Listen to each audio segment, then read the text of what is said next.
గుంటూరులోని ఎస్కేపీఎం పాఠశాలలో 65 లక్షల రూపాయల వ్యయంతో నిర్మాణం చేసిన అదనపు గదులను డైనింగ్ హాల్ను కేంద్ర మంత్రి పెమ్మసాని చంద్రశేఖర్ ప్రారంభించారు. మధ్యతరగతి కుటుంబాలకు విద్య, వైద్యం, నివాసం అవసరమని, ప్రభుత్వ పాఠశాలల్లో సరైన వసతులు లేక ప్రైవేటు స్కూళ్లలో తల్లిదండ్రులు తమ పిల్లలను చదివించేవారని పెమ్మసాని గుర్తు చేశారు. మంత్రి నారా లోకేష్ విద్యా వ్యవస్థలో తెచ్చిన మార్పులతో ప్రభుత్వ పాఠశాలల్లో తమ పిల్లలను చదివించేందుకు ప్రజలు ముందుకొస్తున్నట్లు పెమ్మసాని పేర్కొన్నారు. సిఎస్ఆర్, ఎంపీ ల్యాండ్ నిధులు, దాతల సహకారంతో అన్ని స్కూళ్లను అభివృద్ధి చేస్తున్నట్లు కేంద్ర మంత్రి వివరించారు.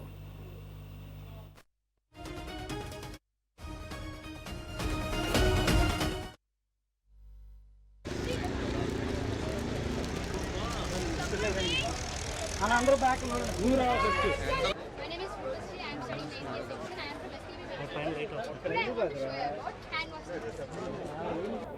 పిల్లల స్కూల్ ఫీజులు, రెండోది ఆరోగ్యం, ఏదైనా హాస్పిటల్కి వెళ్తే బిల్లులు, మూడోది సొంత ఇంటి కల. ఈ మూడే ప్రతి మనిషికి కూడా భారమైనటువంటి పరిస్థితి. అయితే స్కూలు మరి ఈ రోజున చాలా గవర్నమెంట్ స్కూల్స్ ఉన్నాయి, విపరీతమైన శాలరీస్ కూడా ఉన్నాయి వాళ్ళందరికీ. అయినప్పటికీ గవర్నమెంట్ స్కూల్స్లో ఎన్రోల్మెంట్ తగ్గటం, గవర్నమెంట్ స్కూల్స్లో ఫెసిలిటీస్ లేకపోవటం, దీంతో ఎక్కువ మంది ప్రైవేటు విద్యకు వెళ్ళటం, ఇలా రకరకాల కారణాలు. ఇప్పుడు మేము కూడా 9వ తరగతి వరకు గవర్నమెంట్ స్కూల్లో చదువుకున్నాం, అయినా కూడా ముందుకు వెళ్ళాం. యాక్చువల్గా గవర్నమెంట్ స్కూల్లో చదువుకుంటేనే సమాజంలో ఉన్నటువంటి అన్ని వర్గాల ప్రజలు మీకు పరిచయం అవుతారు, వాళ్ళ బాధలు తెలుస్తాయి, ఒక నిజమైనటువంటి జీవితాన్ని గడుపుతారు. అందులో ఉద్దేశంగా ఈరోజు నారా లోకేష్ గారిని తీసుకున్నా కూడా ఆయన కూడా అతి కష్టమైనటువంటి విద్యాశాఖను తీసుకొని అనేక రకాల సంస్కరణలు తీసుకొస్తూ ఉన్నారు. పేరెంట్ టీచర్ కాన్ఫరెన్స్ అయితే కానీ, లీప్ అని స్పెషల్గా ప్రోగ్రాం పెట్టడం కానీ, పిల్లలకి మంచిగా మార్కులు వచ్చే విధంగా 100-day 10th క్లాస్ ప్రోగ్రామ్స్ పెట్టడం కానీ, అదేవిధంగా నిడమర్లో ఒక ఇంటర్నేషనల్ స్టాండర్డ్ మోడల్ స్కూల్ తయారు చేయడం కానీ, ఇలా రకరకాల డిఎస్సి రిక్రూట్మెంట్ తోటి టీచర్స్ అన్నీ ఎక్కడ గ్యాప్ లేకుండా చేయటం కానీ, వారి స్థాయిలో వారు తీసుకొస్తూ ఉన్నారు. అదేవిధంగా మా స్థాయిలో మేము చేయగలిగినంత, అంటే ఒక ఎంపీగా మాకెంత ఒక 5 కోట్లే ఉంటాయి ఫండ్స్ ప్రతి సంవత్సరానికి. ఒక నియోజకవర్గానికి వచ్చేటప్పటికి ఒక 70 లక్షలు ఇవ్వగలుగుతాం మనం ఒక సంవత్సరానికి.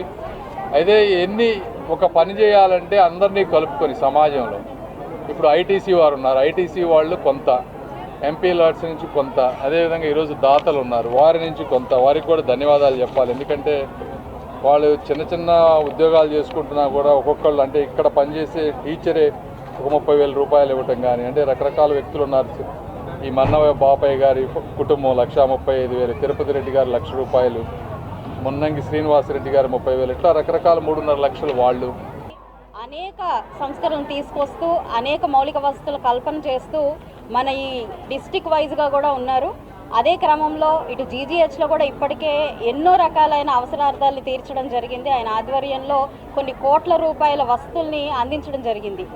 ఇప్పుడు విద్యకు వచ్చినప్పుడు అదే క్రమంలో మనకి ఎస్కేపీఎం స్కూల్లో ఎప్పటి నుంచో కూడా దాదాపుగా 6 సంవత్సరాల నుంచి కట్టి వదిలేసిన ఈ బిల్డింగ్ క్లాస్ రూమ్స్ ఏవైతే ఉన్నాయో ఈరోజు ఆయన ఒక నిధులతో, ప్రత్యేకమైన శ్రద్ధతో ఈ స్కూల్ మీద కాన్సన్ట్రేట్ చేసి ఆ యొక్క క్లాసెస్ అన్నీ కూడా ఆయన ఇవ్వడం అనేది జరిగింది.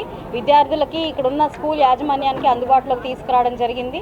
మెరుగైన విద్య లక్ష్యంగా ఐటీ శాఖ మంత్రి వర్యులు నారా లోకేష్ గారు ఎంతో కృషి చేస్తున్న నేపథ్యంలో ఈరోజు ఎంపీ గారు కూడా ఇదొక చేయూతను అందించడం జరిగింది.